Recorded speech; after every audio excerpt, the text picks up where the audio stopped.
Kathy Wagonish, in case you want to see what I look like.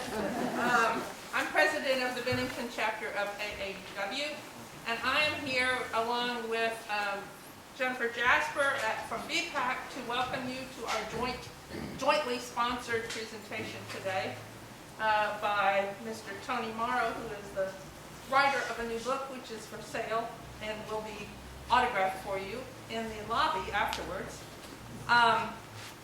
And I hope you have a great time. I'm just going to let Jennifer tell you a little bit about the program, and I'll shut up.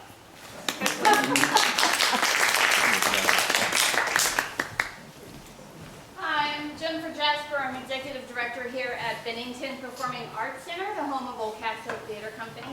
And on behalf of the staff and all of our board of directors and our sponsors, Tony Morrow, and our great givers of Bob and Cora Mayhow, who fund us continuously. We'd like to say thank you so much on the AAW for partnering us for this very special afternoon. And we appreciate you coming into the theater to see live performance once again.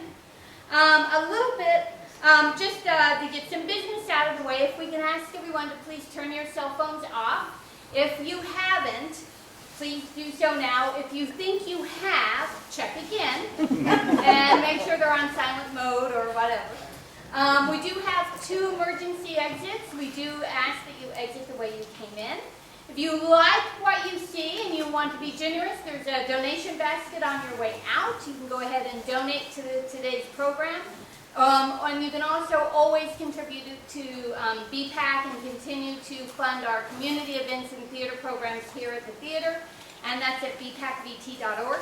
The next thing up on the stage is Voices from the Grave, which was a collaboration between Bennington Museum, Historical Society, many people in this room, and we did it on site at the old cemetery, at the cemetery behind the old church, to sold-out runs. For a lot of those people, they could not get tickets or they weren't able to negotiate the uneven terrain.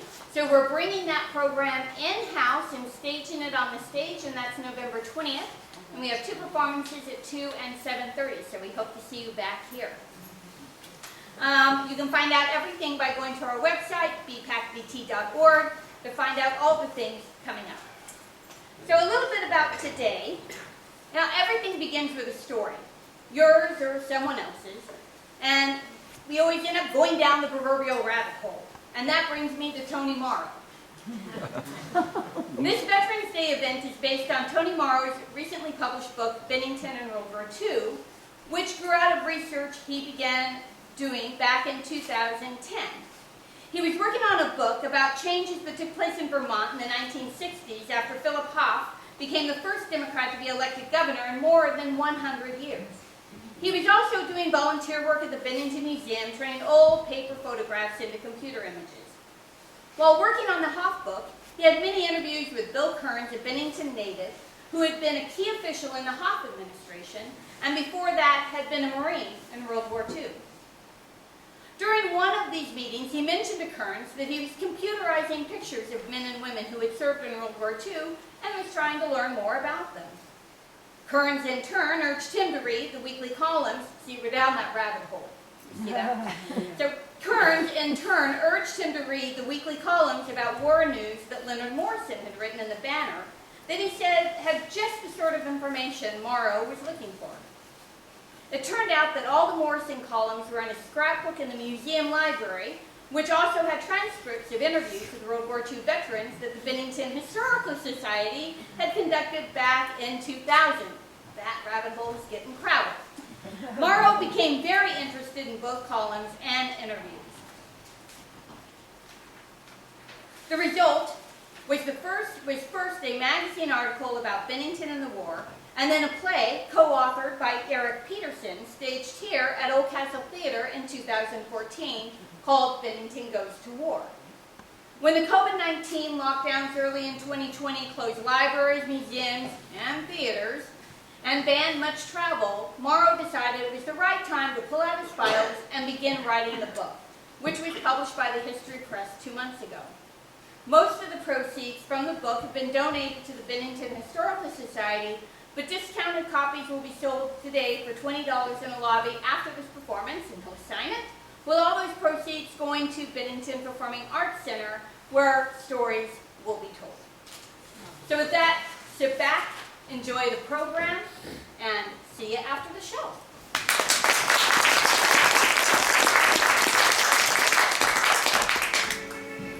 We'll meet again. Don't know where, don't know when, but I know we'll meet again some sunny day. Keep smiling through, just like you always do, till the blue skies chase those dark clouds far away.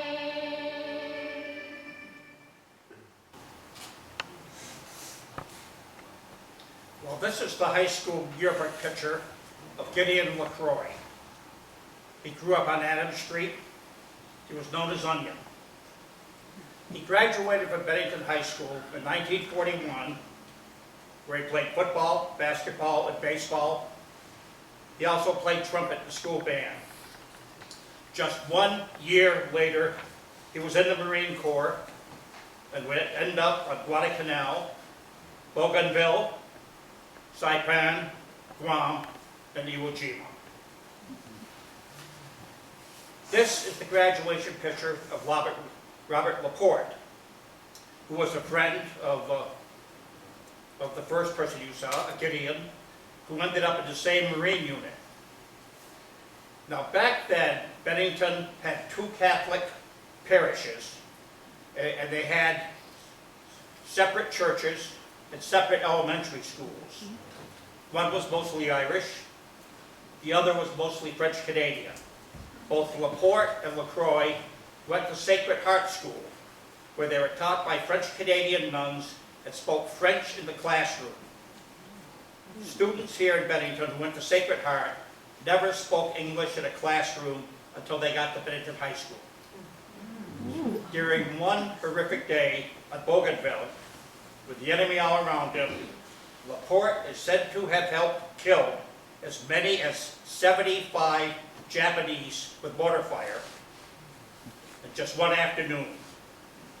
The Japanese were so close to him, they were just 20 yards away, he later told his son, that he had to take the motor off the tripod, put it in his overturned helmet, and fire it almost straight up in the air. This is a high school picture of Margaret Lilly, who many of you probably know. She was known as Peg. She spent most of the war at UVM, but after graduating in 1944, she joined the Waves. She later became one of the very few women lawyers in the state, and Bennington's first female state's attorney and first female probate judge. She was quick to admit that she may have had the least military bearing of anyone in her unit. I'm the one you can't regiment very easily.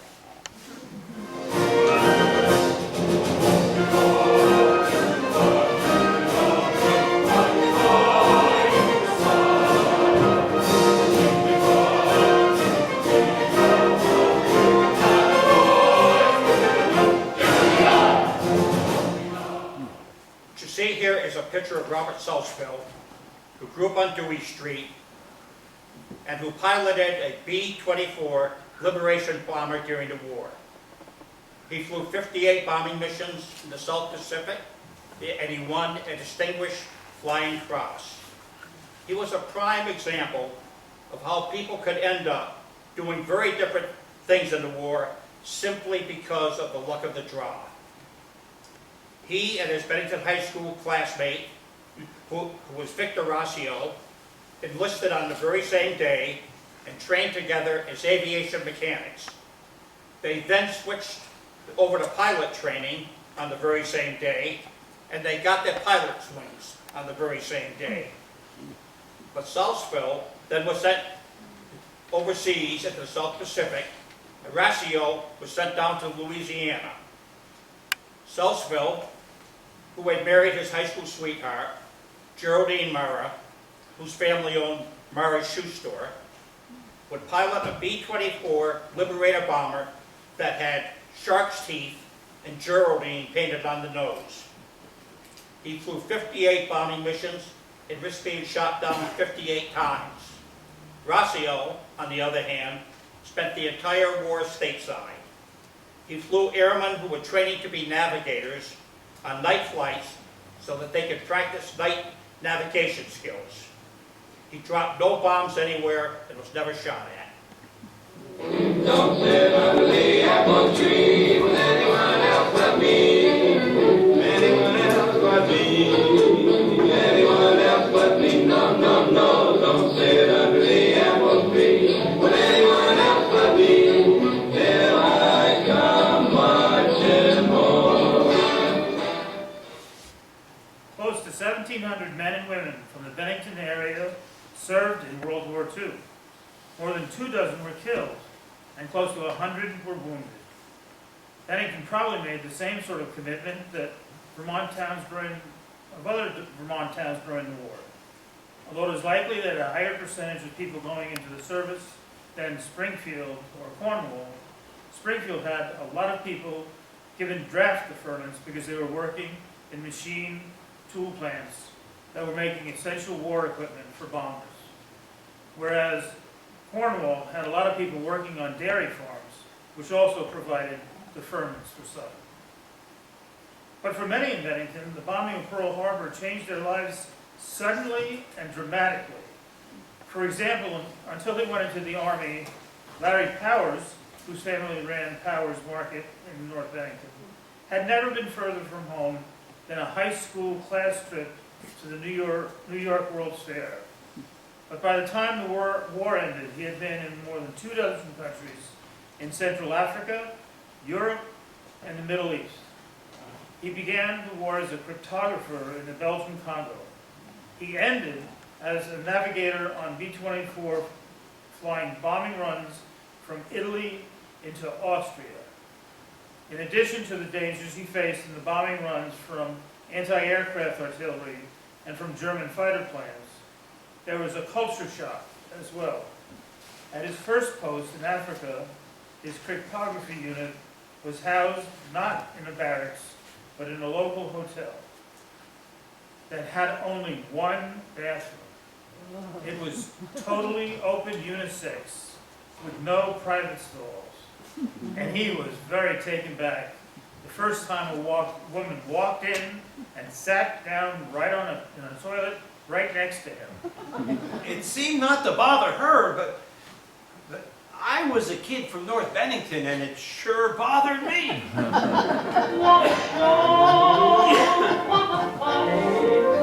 Yes, we really hit our target for tonight. Are we singing as we live through the air? Look below, there's our field over there. With our full crew aboard and our trust in the Lord, we're coming in on a wing and a prayer.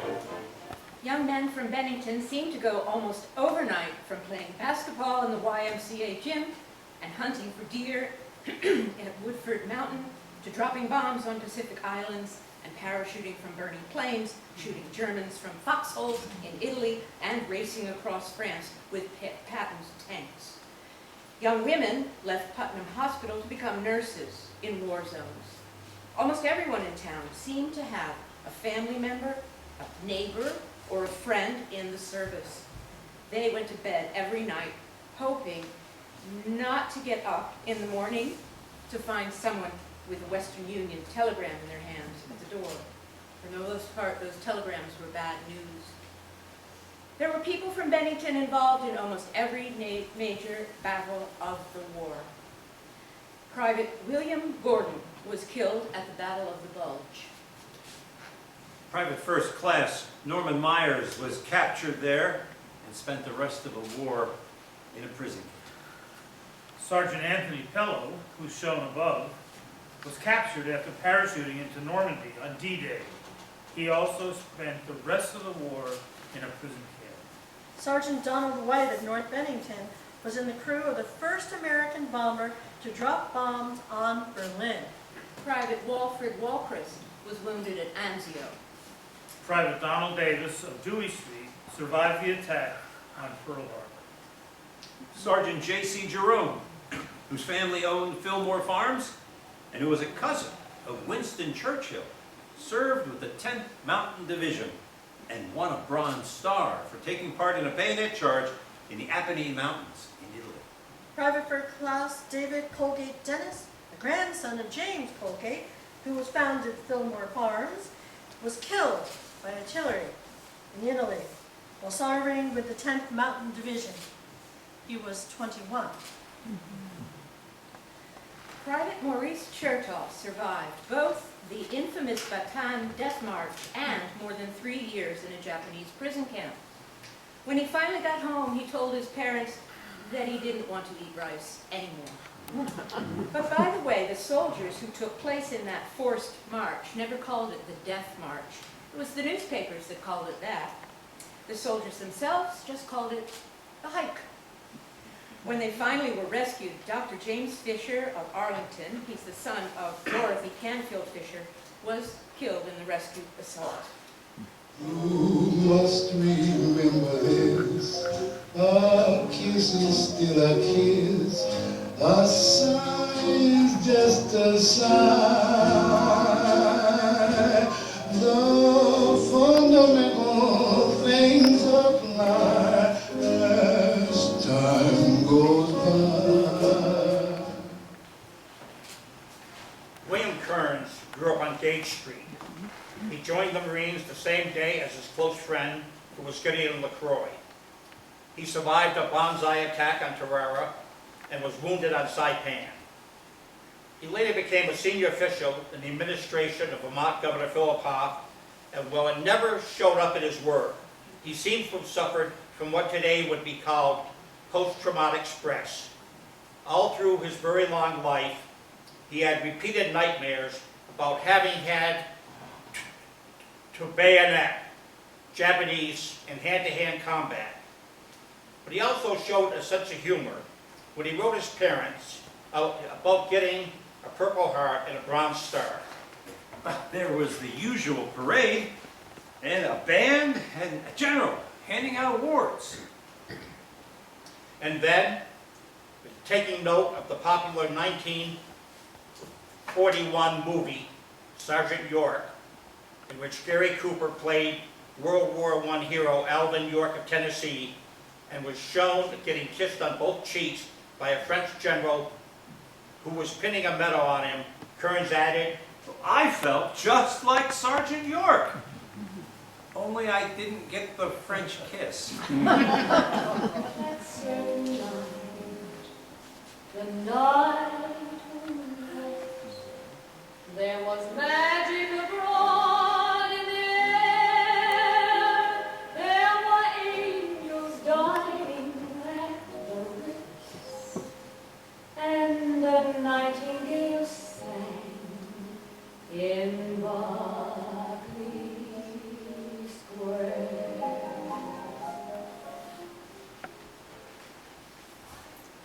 Larry Powers trained as a navigator in Hondo, Texas. Whenever I hear the phrase chicken skit, I immediately think of Hondo. Now, we ran from formation to formation. We yes sir'd and no sir'd and no excuse sir'd. But the navigation training itself was very good. And in March 1945, I joined the 15th Air Force in Taranto, Italy, which is in the heel of the Italian boot. We flew a 4-engine B-24 bomber. We didn't have a bombardier in our crew. That meant that as navigator, I would drop all the bombs. Now, the controls were set by the bombardiers before we left the ground. All I had to do was watch the plane in front of me, and when I saw bombs fall out of that plane, well, I'd move this little toggle switch and release our bombs. Our missions usually had us flying to Austria. We would fly over Italy while forming a formation, and then we would head out over the Adriatic. We would then head north, flying over the Alps, north of Yugoslavia. We started climbing about 100 feet a minute till we got to 25,000 feet. We would fly north of our target and then turn around so that once we dropped our bombs, we'd be heading back home. After we dropped our bombs and regrouped, the pilot would tell me to turn on the radio and get Foggia, which was the largest radio station we had in Italy. The station came on at noon every day, and the 15th Air Force dropped its bombs at noon every day. The station played the best and newest records from the States, so we always flew home listening to swing music all the way. It was usually 6 or 7 hours of flying time from start to end. The flying for Powers didn't end with the surrender of Germany. On the next day, his crew told him he had been selected to fly into Germany with food and drugs to be dropped in a prisoner of war camp. But every town they were told to fly over had a big air base, and Powers later said, It later began to dawn on us, right then, that maybe we were decoys to see if the Luftwaffe had really surrendered. They were using us as guinea pigs. When no one fired on us, well, they knew the war was really over. Every city we flew over had an air base, but they were all deserted. they finally found the prison camp, and Powers described what then happened. Now, we had 8 large tanks of supplies in the bomb bays. They were about the size of a hot water tank. They held medicine, concentrated food, cigarettes, candy, vitamin pills. So we put down our flaps, came in low and slow over the camp. Each tank had a parachute so that it would float down and not smash onto the ground. We noticed that as soon as a tank hit the ground, a fight would start over the parachute. The hell with the food. Now, we later learned from one of our pilots, who was a prisoner there, that for a parachute, you could get a woman who wanted the cloth. That's what most of them were interested in at first. I mean, food and medicine came later. There'll be bluebirds over the white cliffs of Dover tomorrow. Just you wait and see.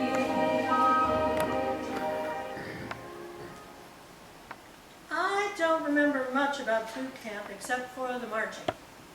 I have several photographs where I'm at the end of the unit at a step. That's not one of my fortes. I had many demerits and did quite a bit of scrubbing of those marble steps at Hunter's College because of it. I was assigned to a naval air station at Quonset Point, Rhode Island. Before I went into the Navy, I guess I'd taken an airplane from Hartford to New York a few times, but I had hardly knew what one end to the other was. There were a lot of different kinds of planes by then. They had pictures of them on slides, and we were supposed to be able to identify all these different type of planes, like identifying birds by their shapes and sizes. That was all brand new to me, and I never got that good at it. I did, however, enjoy my time at Quantico.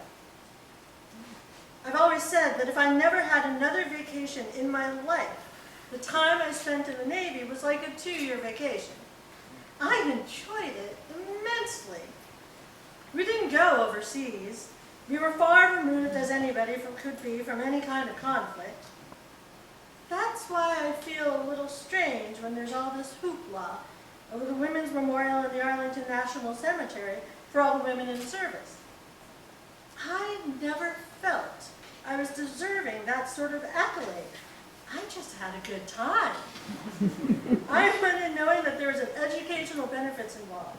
Eventually, I did get to go to law school on the GI Bill, which I probably never would have saved up money to do. They not only paid for tuition, but they also paid for room and board. It wasn't very generous, but it was enough to get me by. So really, the service was nothing but a benefit for me. Helen Rudd Bearden, who's pictured here, was one of many Bennington County women to serve in the war. She spent much of her time at a hospital, at an air base at Santa Ana, California. Most of the patients were prisoners of war, a few of them Japanese or Italian, but most of them German. These are the names of 59 women on the World War II memorial at the Veterans Home, but it only includes women from the town of Bennington itself, not neighboring towns like Pownell. Among the Bennington women who served were Mary Tatral, who was an Army nurse in Hawaii, J. Elizabeth Cartwright and Virginia Dare King, who were waifs. Elsie Balmer, who was a Navy pharmacist mate. Lillian Doherty, who went from being a machine operator at the EZ Mills to serve in naval hospitals in Maryland and Texas. and Hazel Baker, who was a WAC, Azra Beatrice Breeze, Ann Barker, Hazel Baker Osha, Nancy Dennis. Nora Buck, and others. At the same time, many women took over jobs in local mills and on farms, jobs that had been formerly headed by men. So, the war changed the lives of many women who did not go into the service. This was personified by Norman Rockwell's Saturday Evening Post cover of Rosie the Riveter. The model he used wasn't named Rosie, and she wasn't a riveter. She was a 110-pound teenage telephone operator in Arlington named Mary Doyle. Rockwell bulked her up, made her a lasting symbol of the war effort at home. A main reason why we know so much about Bennington in the war years is because of this man here, Leonard Morrison, who wrote a weekly column for the Banner called Letter from Home. Now, Morrison at the time was a balding, spectacled, and frankly overweight man who, before becoming a lawyer, had been a reporter for the Banner and a part owner of the Bennington Bookshop. He had been born in Massachusetts, but had been brought to Bennington as a child when his father took a job as a spinner in one of the mills. Morrison would have preferred to have been in the service, but he had been rejected because of a bad heart and many other ailments. He had, in fact, he'd been born with a defective heart, and once as a child had overheard his doctor saying to his mother that he probably wouldn't live for another year. As a result, he had a very sheltered childhood. He was kept indoors, playing the piano and reading, while his younger brother became a robust athlete who played both baseball and football at Bennington High School. Morrison's piano repertoire ranged from Mozart and Bach all the way to the Broadway tunes of Rodgers and Hart. His reading caused him to have a lifelong appreciation of Shelley, Keats, Milton, and Shakespeare. Now, shortly after Pearl Harbor, he had driven up to Rutland because he wanted to volunteer for the Army. According to one of his friends, the Army doctors took one look at him and told him to go back home and not waste any more of his own time or theirs. Looking for ways of doing something useful, he went to his old boss, Frank Howell, who owned the Bennington Banner, and proposed writing a weekly column about Bennington in wartime. The column was called Letter from Home, and it immediately became wildly popular. The idea behind it was that people in Bennington, writing to friends and relatives in the service, could just clip out his column from the Banner and include it in their own letters, which was actually very good because a lot of the mill workers in Bennington weren't serious correspondents. The column did two things.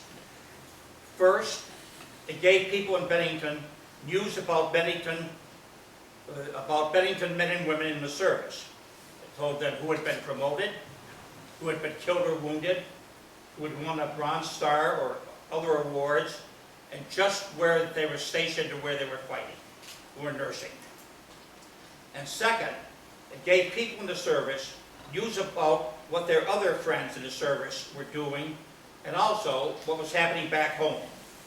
It was like a favorite uncle writing to a faraway nephew and niece and telling them what people in Bennington were doing and talking about in any given week. Morrison wrote with a breezy and folksy style. The columns could be serious and fun all at once. They mixed news of local politics, scrap drives, food rationing, high school sports, and the biggest fish caught on the first day of trout season, with news of soldiers being wounded in Italy and airmen being shot down over Germany. The amazing thing was how well he managed to combine the two in ways that weren't the least bit awkward or strange.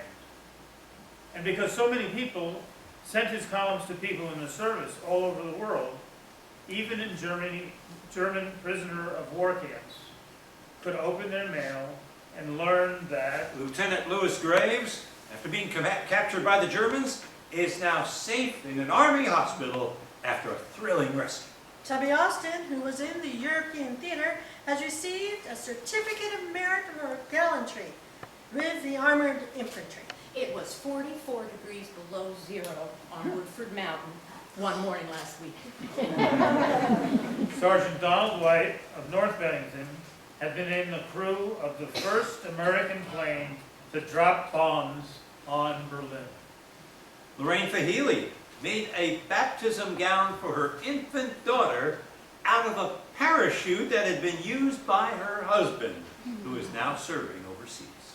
Many more shades will be drawn in the village if residents find out just how powerful the binoculars are that are being used in the airplane spotters on the hills around Bennington.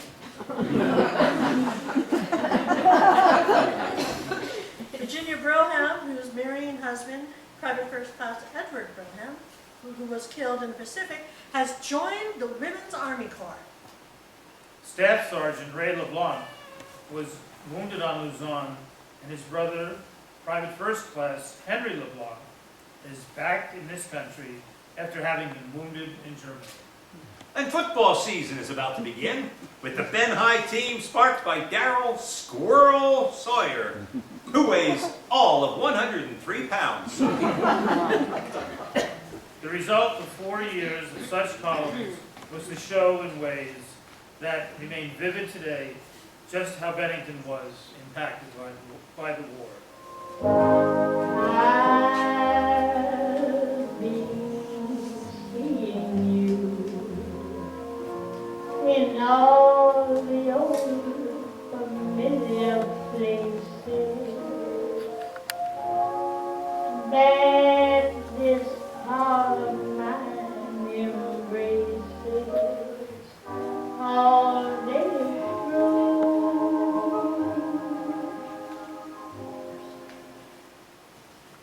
Another source of information about the war comes from interviews that members of the Bennington Historical Society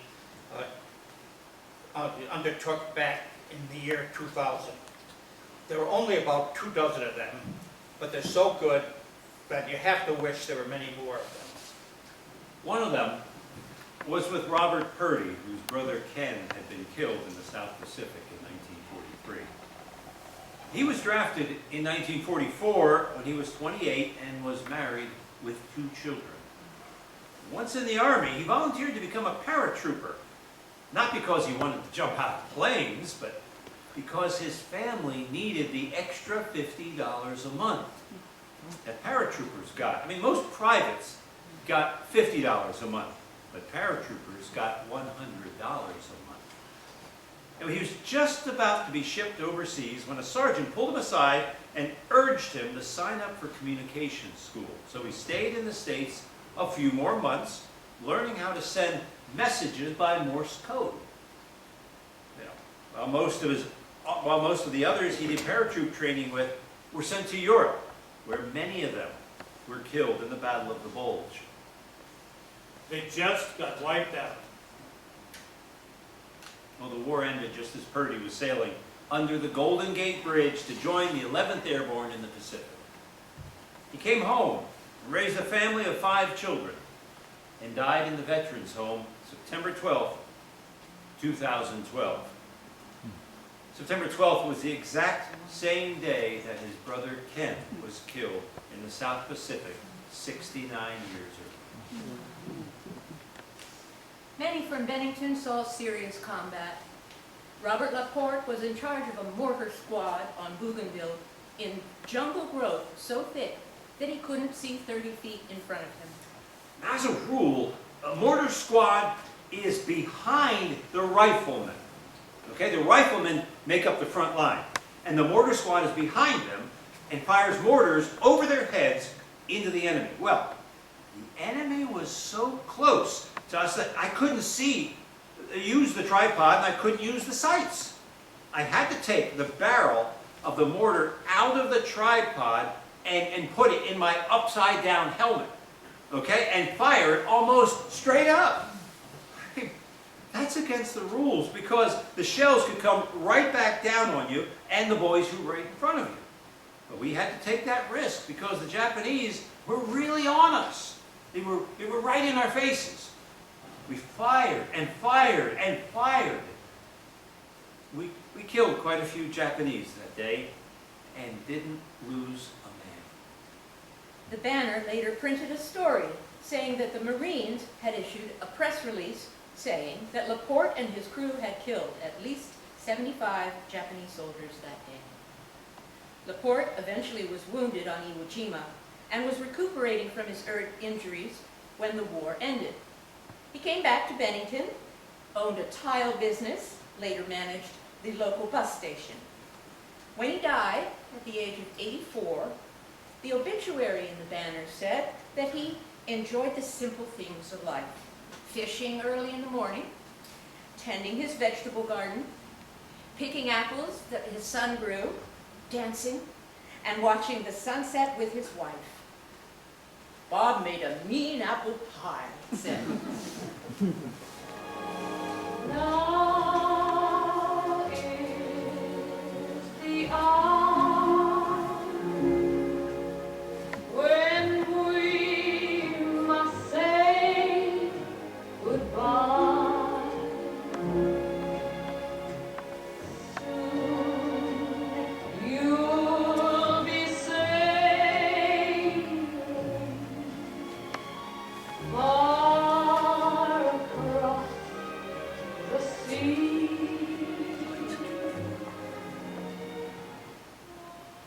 Gideon LaCroix was a scout at Bougainville, going on patrols through the jungle ahead of the main body. That wasn't much fun. He recalled many years later. It's very frightening when you get to about 20 yards in the jungle and you can't see anyone behind you. And all of a sudden you find a dead Marine right in front of you. And you wonder how he got there. The Japanese were much better soldiers than we were because they were thoroughly indoctrinated in their support of the emperor. They would rather die than surrender. We preferred to stay alive. It was largely through our supremacy and firepower that we were able to defeat them. We were engaged with soldiers who were fanatics. They broke down through our lines and almost drove us to the beach with their banzai charges. In one case, when they broke through the lines, they were all drunk. They had a lot of whiskey and sake. They fortified themselves with liquid confidence. There was a lot of hand-to-hand combat in those charges. It killed a lot of people. LaCroix and Laporte ended up together on Iwo Jima. I was in a foxhole when I saw the famous flag raising. I said to my buddy, Bob Laporte, well, there goes Old Glory. They'll report that back to the States, and everyone will think that the island has been secured. but we hadn't even started fighting. In fact, the fighting lasted for 31 more days. And of the 22,060 Japanese on the island, 21,844 were killed or committed suicide. Only 216 were taken prisoner. There were 26,000 American casualties, including 6,800 deaths. Both LaCroix and LaPorte were wounded. LaPorte was evacuated, but LaCroix was patched up and sent back into battle. It was the only time during the war that the American casualties in a battle exceeded those of the Japanese. LaCroix was still in Iwo Jima when the war ended, and he had enough active duty points that he was immediately eligible for discharge. His commanding officer urged him to stay with the unit and become part of the Army of Occupation in Japan. No thanks. There's only one place I want to go, and that's home.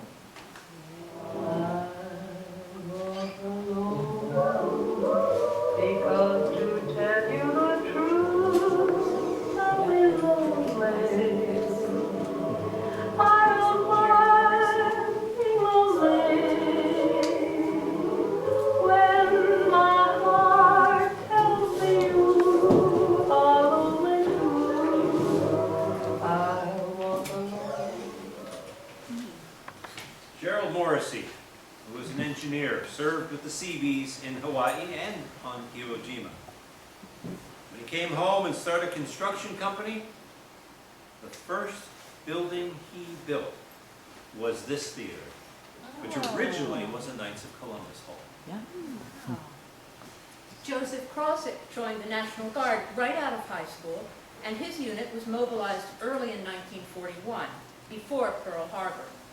He was wounded twice, given a battlefield promotion from sergeant to lieutenant, and was awarded a Bronze Star, a Silver Star, and 2 Purple Hearts. Asked what the worst thing about fighting in the jungle was, he said, It's hard to explain, but you live like an animal.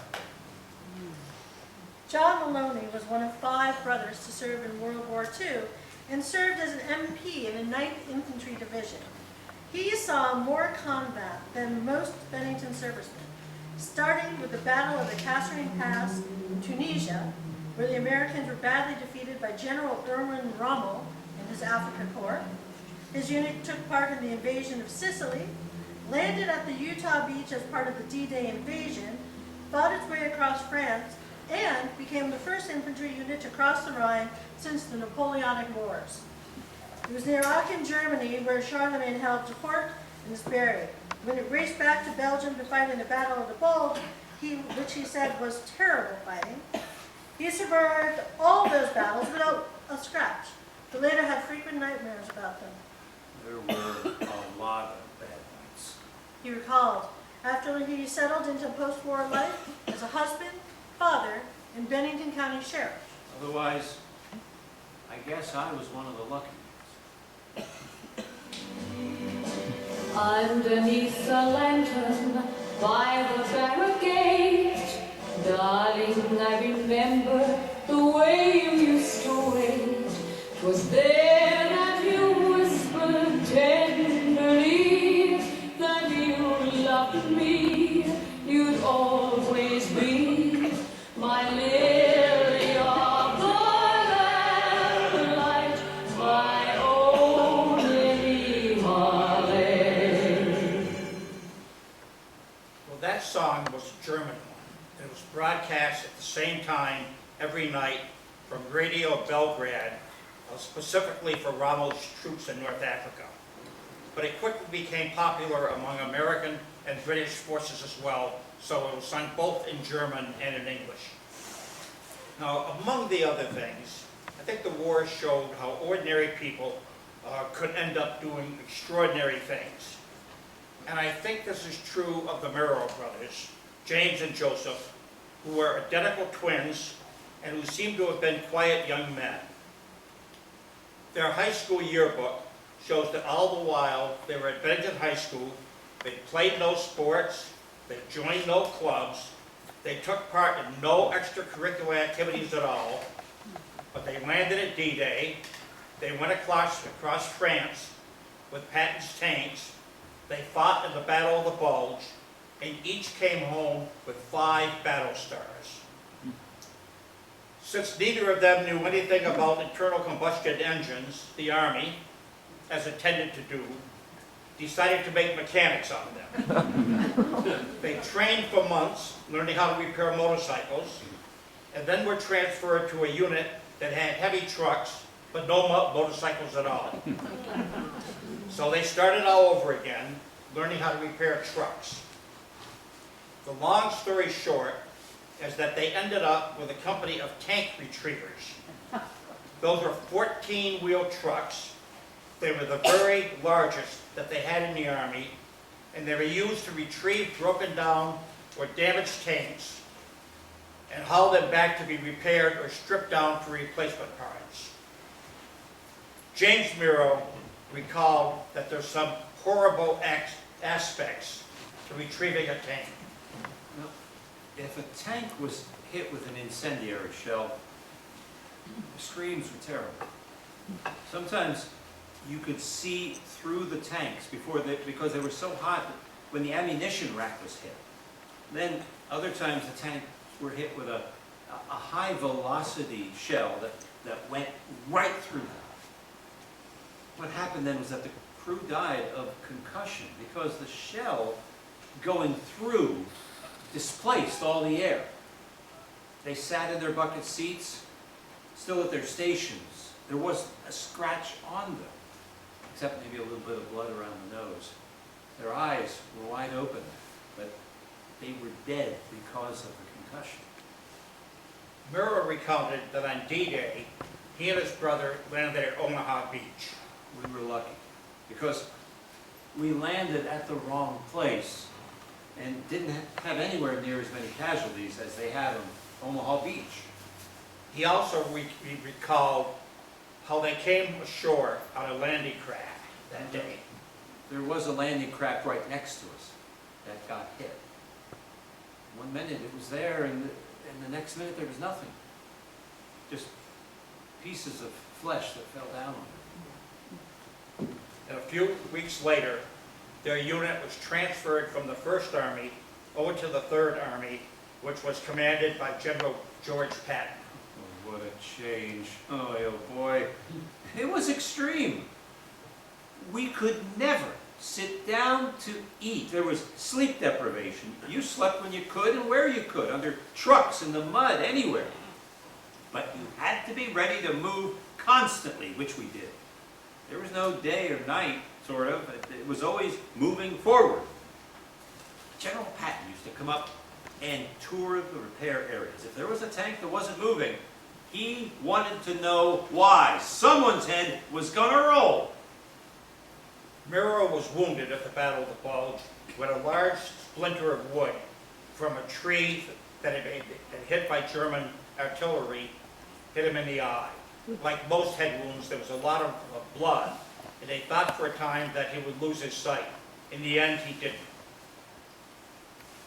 One of the benefits of the war for Miro, as it was for millions of others, was the GI Bill, which paid for college tuition and living expenses for a great many veterans.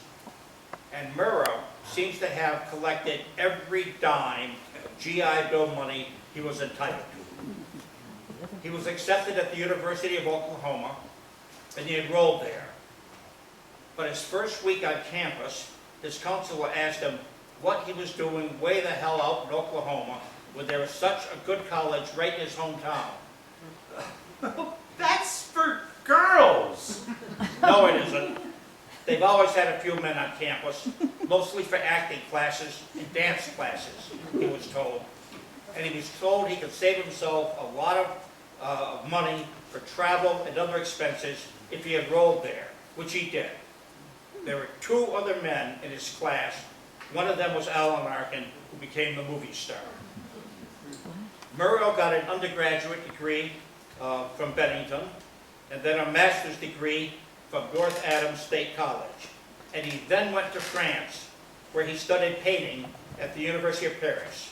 That's where he met the woman who became his wife. He came back to Bennington and taught in local schools.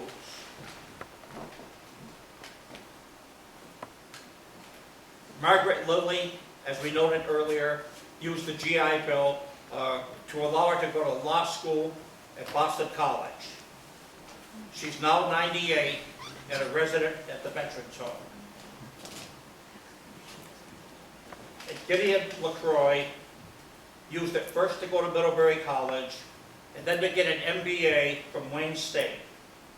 He spent 35 years in the steel industry before retiring to Vermont. He's now 97 and living in Arlington. I went up and saw him a few months ago. He was still mowing his lawn with his lawn tractor.